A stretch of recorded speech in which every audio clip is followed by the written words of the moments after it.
शांति कराएं। ओम ह्रां ह्रीं ह्रों ह्रः श्यौषं नमः।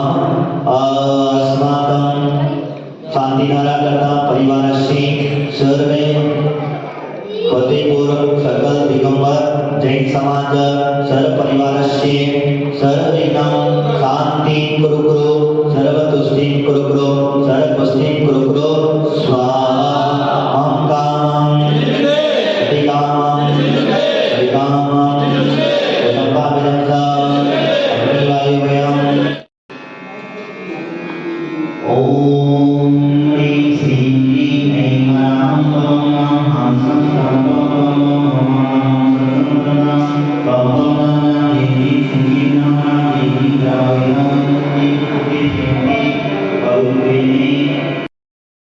नमः सिद्धिभ्याम्।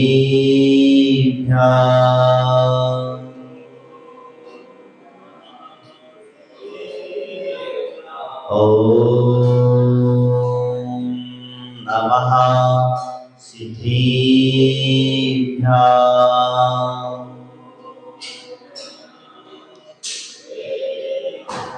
ओम नमः सिद्धिभ्याम्।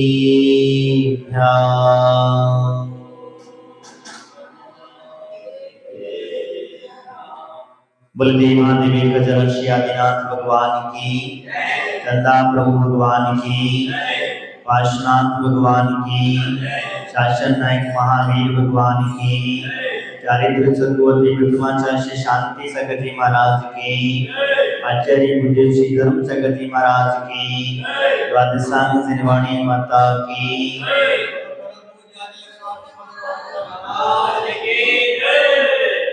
कहाँ गए चक्री जन जीता वरद कंठ सारा, कहाँ गए वो राम लक्ष्मण जिन रावण मारा, कहाँ कृष्ण रुके बनी सत्यभामा और संपत्ति सगिरी, कहाँ गए वो रंग महेश की नगरी, नहीं रही पहलो भी कौरव युद्ध मरे रण में, गए राज तज पांडव बन को अग्नि लगी तन में, मोह नींद से उठ रे चेतन तुझे जगावन को, ओ दयालु उपदेश करे गुरुवारे भावन को।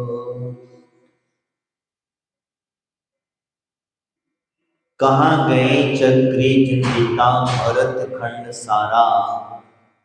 वास्तविकता संसार की स्थिति को देख करके तो यही लगता है कि हम जिधर भी भाग रहे हैं, जिसे भी प्राप्त करने के लिए भाग रहे हैं, वह यहाँ की यहाँ पर ही छोड़ करके हमें जाना है। और जाते समय जीव कभी भी कुछ साथ में लेकर के नहीं जाता, लेकिन फिर भी ये व्यर्थ में ही मेरा मेरा धन दौलत पैसा बच्चे परिवार आदि आदि के पीछे इतना क्यों डूबा हुआ है। तो कहते हैं कि भैया मोह लगा हुआ है, ये मोही जीव है और इसीलिए संसार में अभी डूबा हुआ है। तो इसीलिए वो संबोधन करते हुए कहते हैं कि भैया विचार करो, जरा चिंतन करो, जिनके पास में 6 खंड के अधिपति, जिनके पास में 6 खंड के अधिपति, उनके पास में न जाने कितनी संपदा, कितने हाथी, कितने घोड़े, कितने धन दौलत, और साथ साथ में देखो उनकी पास मोही जीव अपना घर का मोह नहीं छोड़ पाता, अपने परिवार का मोह नहीं छोड़ पाता, अपने बच्चों का मोह नहीं छोड़ पाता, और यहाँ दुकान बिजनेस ऑफिस बस इसमें पड़ा हुआ है। कल पता चला कि महाराज आधे लोग आए आधे नहीं आए। बड़े सोचने की बात कि भगवान की भक्ति करने के लिए भगवान का तप ज्ञान तप और जन्म और तप कल्याणक होते हुए भी, आपके नगर के मूलायक होते हुए भी हम आधे आए और आधे नहीं आए। देखिए हम लोगों के अंदर में, मैंने बीच में भी कहा था, एक उदाहरण दिया था आप लोगों को फुटबॉल का, याद होगा सभी को। फुटबॉल वाला उदाहरण दिया था मैंने कि अंदर से फुटबॉल के अंदर में हवा भरी है और हम बाहर से उसे लात, क्या बाहर से हम उसे लात मारते रहते हैं। वो कभी इसके हाथ में जाती, कभी उसके पैर के नीचे आती। और इसी प्रकार से अगर हमारे अंदर में अगर भक्ति नहीं है, अगर हमारे अंदर में खोटी हवा सिर्फ मात्र भरी है, तो ध्यान रखना तुम इस ठोर उस ठोर, इसके लातों के नीचे उसकी लातों के नीचे धक्के खाते रहोगे, भटकते रहोगे। आपके अंदर में अगर भक्ति आ जाए, आपके अंदर में श्रद्धा जाग जाए, आपके सच्चे परमात्मा के प्रति आस्था जाग जाए, तो मजाल है उस फुटबॉल के अंदर में अगर कोई दूसरी वस्तु भर दे, हवा की जगह कोई दूसरी वस्तु भर दे, तो मजाल है कि उस फुटबॉल में लात मार दे, उसका पैर ही टूट जाएगा लेकिन उसका लात नहीं मार पाएगा। ये भक्ति का चमत्कार होता है। इसीलिए हम कहते हैं कि वास्तविकता में हमारे आचार्य भगवंत कहते हैं, तुम जिस संपदा के पीछे भगवान की भक्ति छोड़ देते हो, जिस संपदा के चक्कर में आप गुरुओं की आराधना छोड़ देते हो, आप सोचो विचार करो, ये जो संपदा आपको प्राप्त हुई है, इस सच्चे देव सास गुरु की भक्ति आराधना से ही हुई है। उन्हीं के ही आशीर्वाद कहेंगे, कृपा दृष्टि कहेंगे। जब तुम्हें कोई पीड़ा होती है, जब कोई परेशानी होती है, तब इन्हीं के पास जाते हो, कहीं दूसरी जगह रास्ता नहीं मिलता। क्यों भैया, ऐसा क्यों होता है? इसीलिए हम कहते हैं कि वास्तविकता में अगर हमें कहते ही बता रहे हैं, कहाँ गए चक्री जिन जीता भरत खंड सारा। अरे चक्रवर्ती के पास में 6 खंड का अधिपति हो गए, और हमारे यहाँ 12 चक्रवर्ती हुए हैं। कितने? 12 चक्रवर्ती हुए हैं, और 12 चक्रवर्तियों ने 6 खंड को जीत करके वह अपना नाम अंकित किया। लेकिन वो अंकित करते समय भी ध्यान रखना, एक चक्रवर्ती का नाम मिटाना पड़ता है, जब जाकर के अपना नाम लिखा जाता है। वहां जगह ही नहीं है। इसी वजह से तो भक्त चक्रवर्ती को वैराग्य हो गया। अंदर से जो भाव जाके थे, जब नाम लिखा जा रहा था, देखो मैं दूसरे का नाम मिटा करके अपना नाम लिखवा रहा हूं। जब उन्हें मंत्री आदि ने समझाया कि भगवान ये तो नियोग है, और दूसरे का नाम मिटा करके नया नाम लिखा जाता है, तभी तो दिग्विजय की पहचान है कि हाँ ये चक्रवर्ती हुआ था। ठीक है, लेकिन हमारे आचार्य भगवंत कहते हैं, जिन चक्रवर्तियों की हम बात करते हैं, आपने कभी उन चक्रवर्तियों में से 10 चक्रवर्ती स्वर्ग गया? कोई नहीं गया। 10 चक्रवर्ती मोक्ष गए कि नहीं गए? 2 चक्रवर्ती नरक गए। क्यों गए? 10 चक्रवर्ती मोक्ष गए और 2 चक्रवर्ती नरक गए। तो नरक क्यों गए? क्योंकि वो राज संपदा को भोगते भोगते मरण को प्राप्त हुए, इसलिए वो नरक गए। जिसको चाहे आप निमित्त कहें, नमोकार मंत्र को ऊपर पैर डालने से वह नरक गया, वो भाई निमित्त। लेकिन वास्तविकता मूल तो यही है कि धर्म की व्यवस्था को ना जान करके संसार के भोगों में जो व्यक्ति फंसा रहता है, उसकी दुर्गति होना संभव है। इसीलिए हमारे आचार्य भगवंत कहते हैं कि हे भैया, अगर आपके पास समय मिला है तो भगवान की भक्ति अवश्य कर लेना, गुरुओं को आहार दान आदि अवश्य कर लेना, मां जिनवाणी का श्रवण अवश्य कर लेना, क्योंकि इनकी भक्ति आराधना श्रवण नहीं करोगे तो संसार में किसी भी कोने में चले जाना, आपको सिर्फ फुटबॉल की तरह धक्के खाते रहोगे। फुटबॉल की तरह कोई भी आपको आएगा और पैर ठोकता रहेगा, और जिसके पास ये तीन चीजें हो जाती है उसे किसकी मजाल नहीं है कि उसे कोई धक्का मार दे।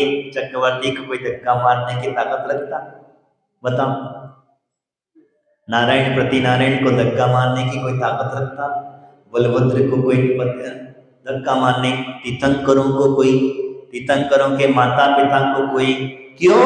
ये सबसे बड़ी बात होती है। अरे यहाँ तक छोड़ो, हमारे जन्म शरीरी मुनिराज भी अगर हैं और उनके ऊपर से विद्याधरों के विमान भी अटक जाते हैं, धक्का तो छोड़ो, धक्का तो छोड़ो, मारना पैर से मारना तो छोड़ो, अरे उनके ऊपर अगर गलती से हाथ भी उठा लिया, तलवार भी उठा दी, तो वो देवता उन्हें भी वहीं की वहीं कील दिया करते हैं। वह मुनिराजों के ऊपर से विमान भी नहीं चल पाते हैं, उन्हें भी अपना विमान वापस लेना पड़ता है, और अन्यथा विमान के भी चूर चूर होने का भी डर रहता है।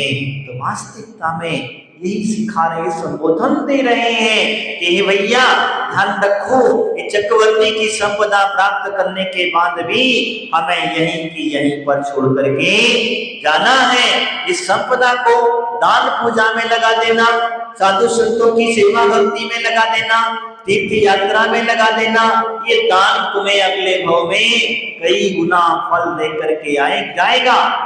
तुम ये मत समझना कि मैंने अगर दान किया तो मेरा धन कम हो जाएगा।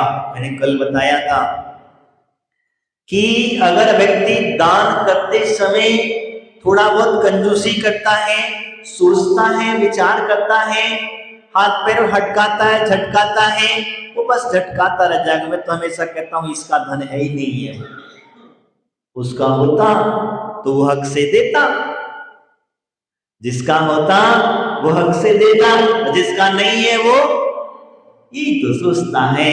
लेकिन बंधु, जब तुम्हारा है और तुम्हारे पास आया है तो देने में पीछे मत हटना। आज हम धीरे धीरे करके, मैं लोग कहते हैं पहाड़ देने जाते हैं, लोग बड़े बड़ी बोलियां लेकर के, बड़ा बड़ा नाम करके बड़े बड़े क्षेत्रों में जाके दान देने जाते हैं। तुम्हारे गांव में, तुम्हारे घर में अगर कोई अव्यवस्था हो रही है तो पहले वहां देना चाहिए कि पड़ोसी का घर बनवाना चाहिए? कहां करना चाहिए? अगर तुम्हारे घर में कोई अव्यवस्था है, तुम्हारा घर खाली है, तुम्हारा खुद का घर टपक रहा है, तो तुम उसे छोड़ करके पड़ोसी के घर को बनाने के पीछे पड़े हो। तुम्हारे पास स्थित तुम्हारा घर अच्छा सुंदर महल बन जाए, तुम्हारी व्यवस्था पूरी हो जाए, तो फिर पड़ोस के भी घर बनवा देना, इसमें कोई बुराई नहीं है। इसीलिए हम कहते हैं कि पहले अपने मंदिरों की, अपने गांव में आए हुए साधुओं की, उन सभी की व्यवस्थाएं व्यवस्थित बनती रहें। इसीलिए हमने आपसे कहा कि संपदा हमें कोई वर्ष कंकारा। आगे कहते हैं कहां गए वो राम और लक्ष्मण जिन्होंने रावण को मारा? बताओ, इतनी बलवान थे, कितने बड़े बलवान थे वो राम और लक्ष्मण जिन्होंने रावण को मारा था। लेकिन वास्तविकता में देखा जाए तो रावण को मारना आसान नहीं था, रावण को मारना आसान नहीं था, लेकिन एक छोटी सी गलती उसे मार दे गई, एक छोटी सी गलती उसे मृत्यु को पकड़ दे गई। क्या छोटी सी गलती थी उसकी? उसका अहंकार, उसका अहम भाव, एक परिस्थिति के प्रति विकार काम वासना के भाव। उसका अहम था कि वनवासी, ये भूमि गोचरी उस विद्याधर का क्या बिगाड़ सकते हैं। और आखिर उन्हीं भूमि गोचरियों से ही मृत्यु को प्राप्त किया। विद्याधरों क्या कोई तीर्थंकरों का जन्म नहीं होता? होता क्या? हाँ, किसी विद्याधर के महल में विद्याधरों क्या किसी तीर्थंकर का जन्म हुआ है? नहीं हुआ है। जन्म तीर्थंकरों का कहाँ हुआ? हाँ, भूमि गोचरियों के यहाँ हुआ। जो भूमि पर चलने वाले उन्हीं के ही हुआ। मोक्ष जाने वाले जो जीव जैसाधिकांश सभ्यता है, तो वह विद्या तो ये सारी चीजें हैं, वैभव है, और वैभववान व्यक्ति अपनी तपस्या को करता है। इसीलिए मैं आपसे कह रहा था, तो वो कहाँ गए, किधर चले गए? तो उन्हें भी ये सारी संपदा छोड़ करके अपने अपने स्थान को जाना पड़ा। अपने अपने स्थान को जाना पड़ा। संसार में आए और एक नाटक रचा, नाटक को पूरा किया, अपना पात्र का रोल समाप्त हुआ, अपने अपने मूल स्वरूप को चले गए। यही वास्तविकता कहा जाता है। आगे के कहाँ कृष्ण रुक्मिणी सत्यभामा और संपत्ति सती, बताओ कृष्ण कैसी लीलाएं, नारायण श्री कृष्ण कैसी लीलाएं, एक से एक लीलाएं उन्होंने दिखा करके। लेकिन वास्तविकता उन्होंने अपने जीवन में जो अच्छा कार्य किया, तो क्या किया? एक मुनिराज को अश्वती दान देने का जो उन्होंने पुण्य कमाया, वो पुण्य उन्हें तीर्थंकर प्रकृति का बंध करा दिया। वो पुण्य तीर्थंकर प्रकृति का बंद करा देता है। और वो पुण्य ऐसा पुण्य करा, वो सारे की सारा जीवन का, भले ही उन्हें कुछ भी हो, कहीं भी हो, किधर भी जाना पड़े, रुक्मिणी सत्यभामा आदि जो हैं, नारायण श्री कृष्ण की पटरानियां, सभी ने जाकर के भगवान नेमिनाथ के समुद्र में जाकर के दीक्षा ली। 8 की 8 पटरानियों ने। जब पता चला तो द्वैपायन मुनि के निमित्त से द्वारिका भस्म होगी, द्वारिका भस्म होगी द्वैपायन मुनि के निमित्त से। तब उन्होंने मुनिराज कभी नारायण कृष्ण में और बलभद्र ने घोषणा कर दी थी कि जाओ, जिसे धर्म करना है वो धर्म करे, जिसे दीक्षा लेना है वो दीक्षा ले, आत्म कल्याण के मार्ग पर बढ़ना है वो आत्म कल्याण के मार्ग पर बढ़े। यही कारण था। तो उन रानियों ने वैराग्य को प्राप्त किया और भगवान नेमिनाथ के समुद्र में जाकर के ज्ञानेश्वरी दीक्षा को प्राप्त किया। लेकिन उसमें भगवान के समुद्र में नारायण श्री कृष्ण के माता पिता, क्या नाम था? देवकी और वासुदेव। हाँ, देवकी और वासुदेव, इन दोनों व्रत नहीं ले पाए। ये दोनों ने व्रत नहीं ले पाए, और नहीं ले पाने की वजह से उन्हें नारायण श्री कृष्ण ने उस अग्नि से बचाने के लिए बहुत पुरुषार्थ किया, बहुत पुरुषार्थ किया, और पुरुषार्थ करने के पश्चात भी उन्हें बचा नहीं पाए। तो ये क्या कारण था? क्योंकि वास्तविकता में कहा जाता है, तो जैसे क्योंकि जो व्रत आदि नहीं लेता है, व्रतों से डरता है, वह व्यक्ति कभी भी कहीं किस दिशा में जाएगा, किस गति में जाएगा, वो तो आपके कर्मों की व्यवस्था है। इसलिए मैं कह रहा हूं, तो सारी की सारी संपदा उनकी जल करके भस्म हो गई। और कभी अगर खुदा ना खास्ता संयोग वसात आपकी संपदा जल जाए, तो फिर आपका क्या होगा? आपके घर में अगर पूरी की पूरी संपदा इसी प्रकार से जल जाए। एक बार घटना मुझे याद आई, तो मैं आपको बताता हूँ। एक बार एक व्यक्ति ने अपना मकान, प्रॉपर्टी जो थी, बड़ा सुंदर सा पुराना पूर्वजों का घर था, तो उसने कहा इसे बेच दो और कहीं दूसरी जगह जाकर के अपन नया मकान ले लेंगे। बोले ठीक है, बाप बेटा तो वाकई सब बात कोई बात नहीं है, चलो अच्छी बात है। तो उन्होंने कहा बेचने का भाव बनाया तो बेचने के लिए बेच दिया। अब होता क्या है, बेचने के पहले पहले बातचीत चली रही थी और चलते चलते अचानक एक दिन घर में आग लग गई। क्या हुआ, घर में आग लग गई। और जब घर में आग लगी तो पिता था, बेटा तो था नहीं, पिता था बेटा था नहीं, बच्चे सब लोग कहीं थे नहीं, तो कोई नहीं। आग लगी तो आग में जल जल के पूरा घर दूर दूर करके जलने लगा। पिता दूर दूर से चिल्लाने लगा, अरे मैं तो बर्बाद हो गया, मैं बर्बाद हो गया। बोले ठीक बर्बाद, किसी ने पड़ोसी ने कह दिया, अरे ये तो घर कल बिक गया है। क्या हुआ, कल बिक गया है। अरे बड़ा खुश हुआ। क्या हुआ, पहले तो रो रहा था, चिल्ला रहा था, जोर जोर से चिल्ला रहा था, कह रहा था मैं बर्बाद हो गया, मैं लुट गया, मैं ये हो गया। और इतने जोर जोर से हम बच्चे का ऐसा होगा, अब मेरे परिवार कैसे चलेगा, बच्चे कैसे चलेगा। और जैसे ही किसी ने कह दिया कि घर कल बिक चुका था, सौदा हो गया था, तो खुश हो गया। गए आंसू, रोना धोना गया। इतनी देर में, थोड़ी सी देर बाद बच्चे को पता चला कि बच्चा भागा भागा आया और कहा पिताजी, अरे ये तुम घर जल रहा है, इसको कुछ बचाने के उपाय करो। जल रहा है तो जलने दो, कल बिक गया, अपना पैसा अपन को मिल जाएगा, अपना कौन का पड़ोसी का जल रहा है। तो बेटा कहता है पिताजी कल तो सिर्फ बातचीत हुई थी, सौदा तो आज होना था। बेचारे पिताजी का वापस वही रोना धोना। चलो का वास्तविकता स्थिति देखो, संसार की माया देखो, संसार की स्थिति देखो। और इस संसार की स्थिति को देखकर कितना स्वार्थी मनुष्य होता चला जाता है।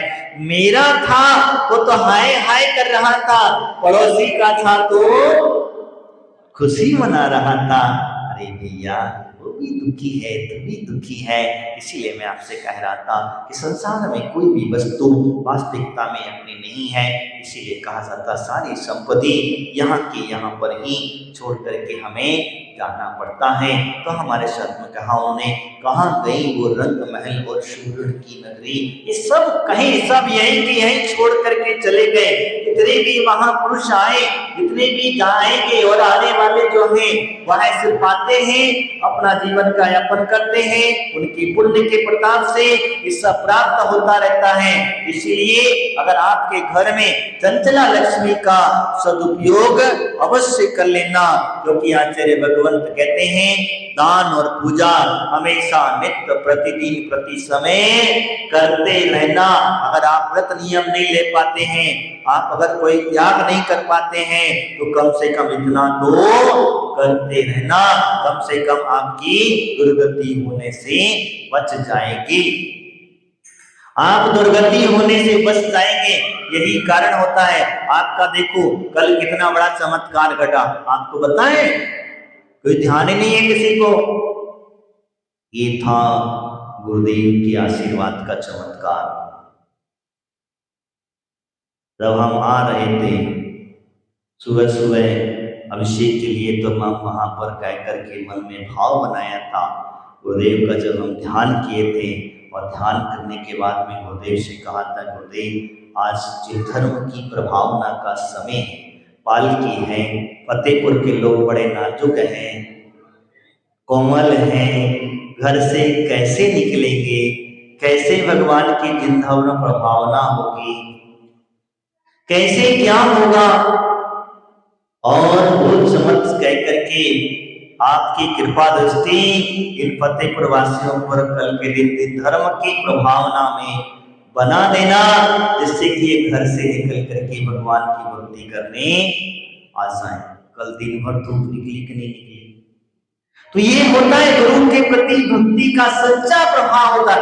मैं कई बार आप लोगों से बीच में भी एक दिन कहा था कि मेरे प्रवचन सुनने के लिए, मैं अपनी पढ़ाई नहीं कर रहा हूँ, मैंने बीच में भी कहा था, शांति धारा के समय पर प्रवचन सुनने के लिए यहाँ कोई आपके अलावा और भी कोई आता है, अदृश्य रहता है, और वह अपना सुन करके अपना कार्य करके चला जाता है। अब आप अपने घर से नहीं निकल पाते हो तो उसमें मेरी